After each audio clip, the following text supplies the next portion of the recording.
Spokesman for several Islamic organizations in the area. They were at the event that took place, and here's one of them said today about free speech. Take a listen. Groups, which I refer to as hate groups, such as Pamela Geller's group, they try to stretch the meaning of free speech to its outer limits.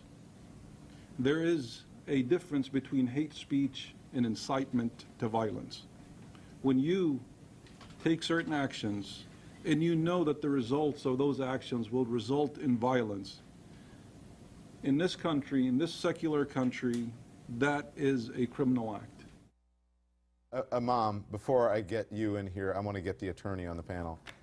He's just dead wrong. He's just dead wrong. If you incite people to act against other people, if I were to make a speech saying, go get Don Lemon, go get Don Lemon, that's one thing. But if you make statements against other people and they then respond by trying to kill you, that's called the heckler's veto or the fighting words concept. And those are constitutionally protected. You should stop the people who are trying to attack you. You have to protect the Gellers, even though you don't like what they're saying, from the people who are trying to kill her. You can't bring into the concept of incitement that other people are trying to stop Geller. Otherwise, we would have no free speech. You could always then, by threatening violence, end free speech. Imam Sheikh, I want to get you in here because you were aware of this event in advance and you told the members of your community not to protest it. Why is that?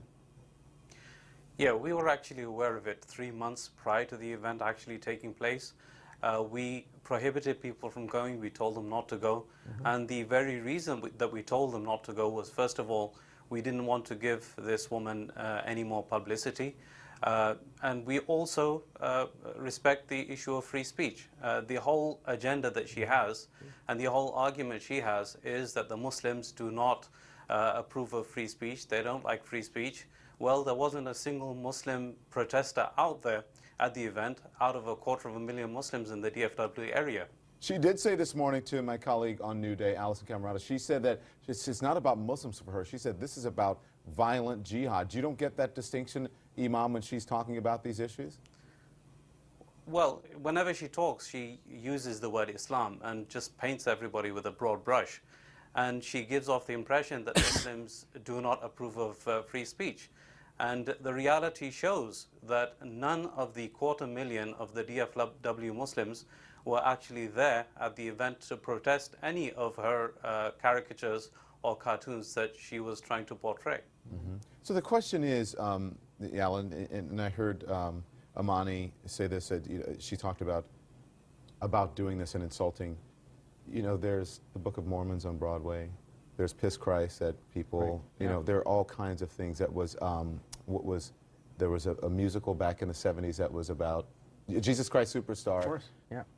And you live in a pluralistic society. You have to develop a thick skin. You have to understand that you're going to be insulted. Your religion is going to be insulted. All religion is going to be insulted.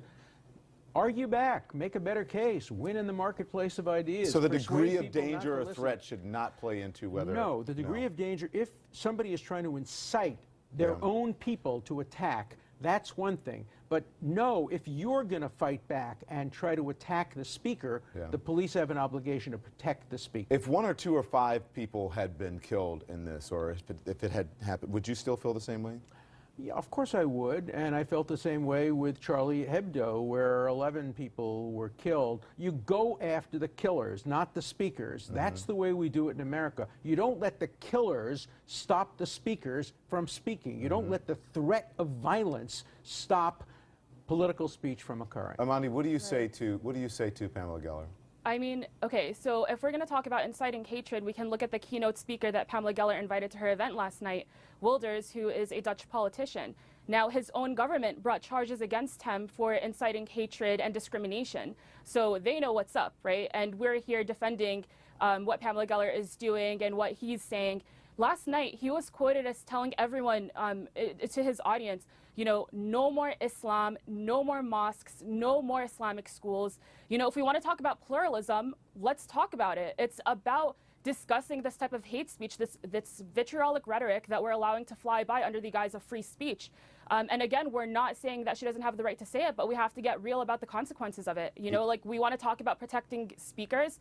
Well, what about American citizens that happen to be targeted for their religious background as a result of the hateful speech that and the anti-Muslim hatred that people like Pamela Geller incite? Like this morning, I was afraid to step out of my house wearing a headscarf because of the potential of hate crimes as a result of last night. Because of These are all Pamela things that need to Geller, be or taken into because of the jihadists?